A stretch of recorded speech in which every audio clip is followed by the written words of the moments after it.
through tonight's Thursday NBA slate. Didn't win the million last night. A little disappointed in myself. I had a 1v1 I could have done, and I just chose Reeves over D'Angelo Russell, and otherwise I would have come in, I think, fourth and won like 75,000. But instead, I just min cashed. The min cashes on those 2,500s they're valuable. But it would have been nice to have a better birthday. Can't lie, but ready to get back after today. Sheets, how did you do? And what do you think of this slate? Yeah, so I had a couple of things to talk about. First of all, I did not cash. I was going to, except that the Rockets decided to give up with 6 minutes to go, down 13, and didn't put Sengun or Holiday in for the rest of the game. So I mean, listen, like I said, whenever you have like these back-to-backs in Denver, it's there's definitely quite a bit of risk involved there, to say the least. But that's my own deal. But one good thing that happened from the from the live sweat is, now I forget the guy's name again, but one of the subscribers or whatever, he took down the he took down the showdown, which was like really cool. So good for him. Yeah, nice.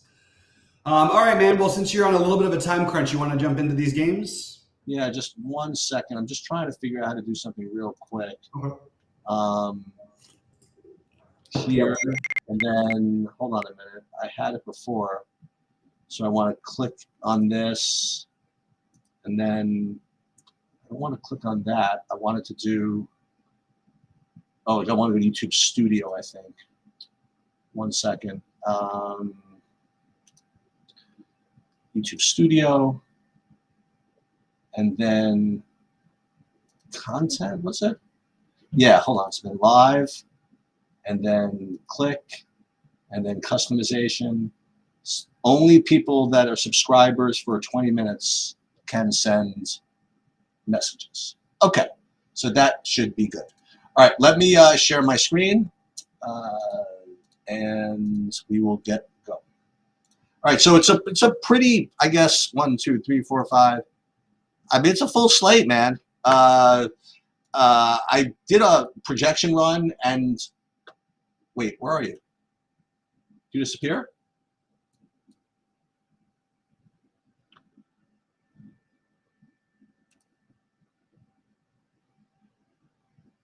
Where'd you go? I think you disappeared. Just wait for you.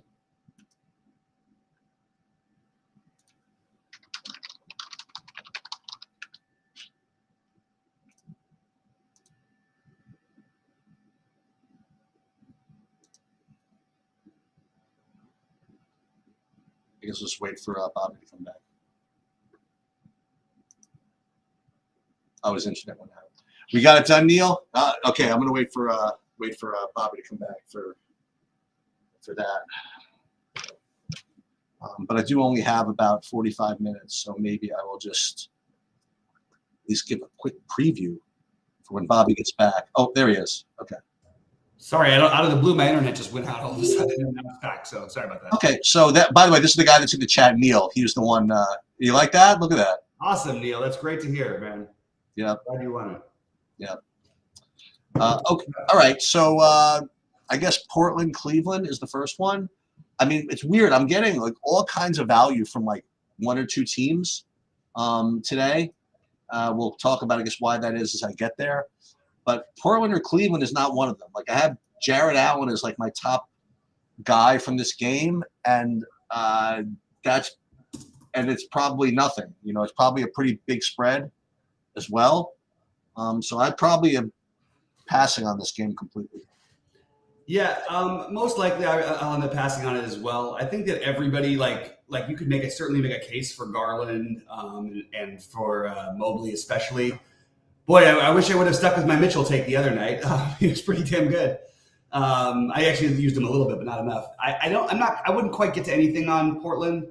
So yeah, pretty much an uninteresting game. But I do think that all the Cleveland pieces are totally in play. Just I think there's better spots to attack. All right, Charlotte, Brooklyn. Charlotte, Brooklyn, you have Bridges versus Bridges. That means anything to you? Doesn't mean much to me, nor does much anything else in this game. I got. I guess I will note that that Cam Thomas is back. So at the very least, we could take stuff away from the other guys, or we could just get right back on the train and playing him if you believe that he's going to come back with full minutes. I mean, he just always has like 50 real life point upside. Yep. But aside from that, I really don't have too much in this game either. I mean, Miles Bridges 8K, I guess is all right. Terry Rozier, I guess is okay. But this is another pretty uninspiring game for me. Yeah, I actually like the Charlotte side over here. I like Rozier. Probably a little expensive for Williams, but not the worst idea. I think that Rozier, Bridges, Hayward, and Miller are all totally in play for me. And Miller's questionable if he's out. Maybe give a boost up to Hayward and Bridges. But Rozier and Bridges especially I like. And with Cam Thomas back, it's a little harder to get things on the other side. My initial plan was, before we knew about Thomas for sure, especially with Dennis Smith being questionable again, I wanted just to run right back with Dinwiddie and play Rozier alongside of him.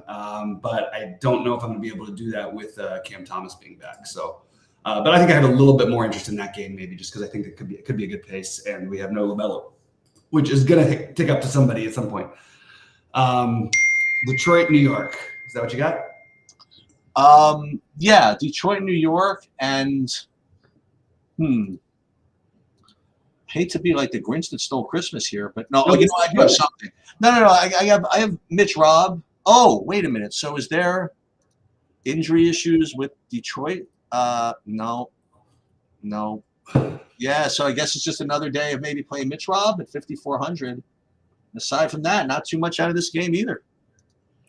I think Mitch Robb and Barrett are both reasonable. I was a little bit irritated the other night with Barrett because he was in my best lineup and he didn't. The other starters played the minutes down the stretch, but he didn't, which was a little tilting because he like 5 or 6 more points would have been very beneficial.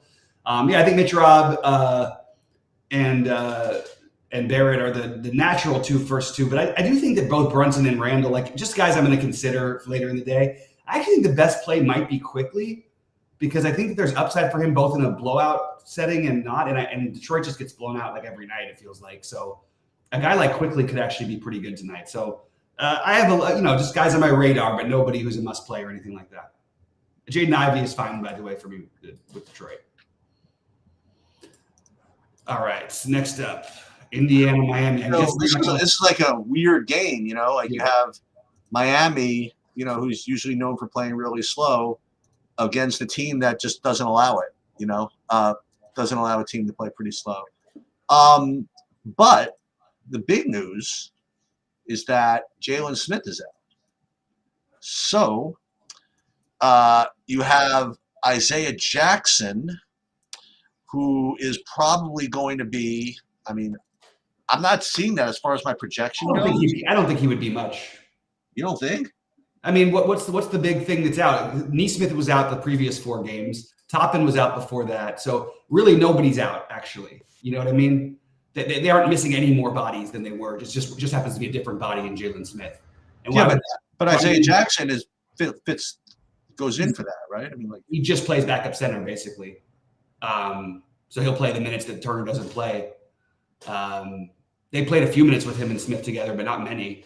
And we had Miles Turner even out earlier this year, and Isaiah Jackson hasn't played more than 18 minutes in the game yet.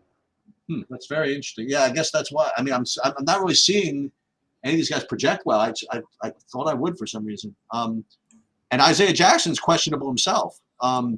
Right. Then there might be something we could do. And maybe we play Obi or something like that. Yeah, I think that's probably the right idea. And I think it's a boost for Turner, just a tough matchup. So we're probably supposed to play Miami guys. I'm probably supposed to play anybody against Indiana in general. I think it would be nice if Butler played for himself in this game. It'd be a fun game for him to play, I think. Mm-hmm. And if he's in at 8,200, he could score 60 in this type of environment. Bam 9,500 seems expensive, but I don't know. Again, like anything else, you watch the Miami news and see what's up. But Indiana, I'm still going to monitor these bigs, and if Butler plays, I think I'm probably supposed to play him. I don't really have any interest in I get it. Butler has gotten there all of one time this season. I think we've got to, sort of I'm just sort of trying to redirect my own thoughts about how I think about these things. Okay. Of course, it's a great matchup. But I think Bam at least gets there. You know what I mean? Like consistently. Butler's had 150 fantasy point game this season, and they've had no hero, remember, for most of the year. So I'm not quite as into the. I don't know what I just feel a little bit like he hasn't really found his game. Maybe after if he does play coming off the 2 games he missed, but the real question is if he misses or not. More of an argument why you skip the first game if you don't know certain things. But if Butler and Highsmith are out again, you're going to go right back to Jaquez, to Lowry, probably one of Caleb Martin and Josh Richardson. I think that those are going to be like core plays, as will Kevin Love. So we might have the same Miami stuff again tonight, and they should be able to keep it competitive even without Butler. Looking at the line, I don't think Butler is going to play. Just my raw guess. I could be totally wrong. It's not like the Heat are only favored by 2 at home. Indiana's probably they're pretty similar team-wise in terms of talent level, but usually Miami would be favored by I think 5.5 or 4.5 or 5 or something like that if they were full of strength. So just my first thought was maybe Butler doesn't play tonight. Anyway. We'll see what happens. All right, so here's the Harlem Globetrotters game of the night, I think. Atlanta against San Antonio. I think the last time either of these guys played a possession of defense was the Eisenhower administration. So all these guys look good. I mean, okay, let's start. Zach Collins, Wembanyama, Jeremy Sohan, Capella, Trae Young, Sadiq Bey, Okongwu even, Bogdan Bogdanovic. I don't know what the over-under is. It's got to be 240. I think that's where you start on the slate is play a bunch of guys in this game. Yeah, 247.5. Wow. That's a big one. Yep. Yeah, and I can't dispute it. Makes sense. But just one thing to keep in mind is that what's his name has been out for for Atlanta now. Jalen Johnson. Just want to keep everybody reminded that is in fact a boost to Bogdanovic. I like the idea of the DeJounte revenge game here. I also think that Bogdanovic is in play, but I think DeJounte is going to be the lowest owned, and he really hasn't inspired exactly with his production. But this is a great matchup going against his former team. I could definitely talk myself into DeJounte here. I like the idea of one of Okongwu or Capella. I think you could really take your pick because you really are kind of guessing just based on how flow goes. The other night it was the Capella night. Well, actually, Capella was killing it in the first, and ended up at 32 fantasy points only because he only played 22 minutes. It did start to feel like for a while that Okongwu was taking over more of the minutes role, but it's sort of like evened out, and they're literally like splitting minutes. So it's just kind of weird, and both of them are going to be very hard to project and to track. I think I would give a slightly into Okongwu just to save the money, but Capella probably has the higher upside. So I think they're both interesting. I would rank Bogdanovic ahead of Sadiq Bey, but I think both are in play. And DeJounte Murray being my favorite piece from Atlanta. On San Antonio side, I like the Zach Collins. I like Wembanyama. I think he's going to be owned, though. We can usually get him at no ownership on big slates. Sohan makes sense. Keldon Johnson, that's probably the order I would have it in. But I think Vassell will be the overlooked one. So if you want to get into the stacking of this game, maybe include Vassell and DeJounte Murray in your stacks because those are the two that people are going to ignore the most. I just want to throw that out there. All right, what do you got next, Sheets? LA and the Lakers got their revenge, whatever. They bounced back off their worst loss ever in fine style and just obliterated basically Detroit. Davis and D'Angelo Russell had like 60 fantasy points each at the half almost, it seems. They didn't have to play the fourth quarter. And now they have a back-to-back against Oklahoma City. I think that I'm not seeing too much as far as like projections go for this game. I mean, obviously Shea at 10-5 always has some kind of ceiling, but you could talk me into your man, the kid. Davis has been giving up like stuff, like the centers, and playing Chet at 7,900. I probably I haven't really gotten on that train yet, but this Mhm. might be a chance to do it. So I like him a little bit in this spot. Yeah, I can see it. It's hard. Like I do like Wembanyama better, but he's a little more expensive. I think Chet's reasonable. Jalen Williams, Giddy, and Jalen Williams and Giddy both seem too cheap to me. But like I understand that Giddy's whole situation is very. At any moment, we might just see Josh Giddy is suspended, and we just don't know what's going to happen with that. Okay. No, I mean, really, we have to be aware, though, just in case, because one night it could happen, after lock. There's no reason why it couldn't. It's really just a legal thing. More likely it would happen during the day, but just keep an eye out for that. On the Lakers side, you actually have no Q tags on LeBron and AD. That's probably going to change. They're probably going to both be questionable coming into this game. And the question is, do you think that one of them might sit? If you want a little narrative, Austin Reeves going back to Oklahoma. That's true. There's a little proof. And also a revenge for my $1 million last night, or my fourth place, my 75,000. So Austin Reeves is a guy I may consider using tonight. And I do think that Oklahoma thing is a real thing. I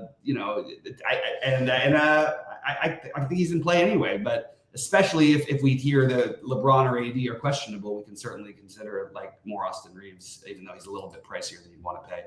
Also, Christian Wood could end up getting some run if obviously if AD sat, but we'll have to figure that one out. Hopefully we'll know earlier in the day, not late. All right, Milwaukee, Chicago. Nope. I got Giannis 11-2. Sure, I guess. But I got next game coming up is where I got most of all my other guys. So not really too much from the Milwaukee side, not too much Chicago either. I mean, Levine 7,400, I guess, is reasonable enough, but not so great. Yeah, Lillard has been playing better. There's something you could consider Lillard. I don't think there's anything wrong with it. It's not what I'm going to do, but I don't think there's anything wrong with a low-owned Damian Lillard or a low-owned Giannis here. Doesn't seem. I mean, Bulls play slower.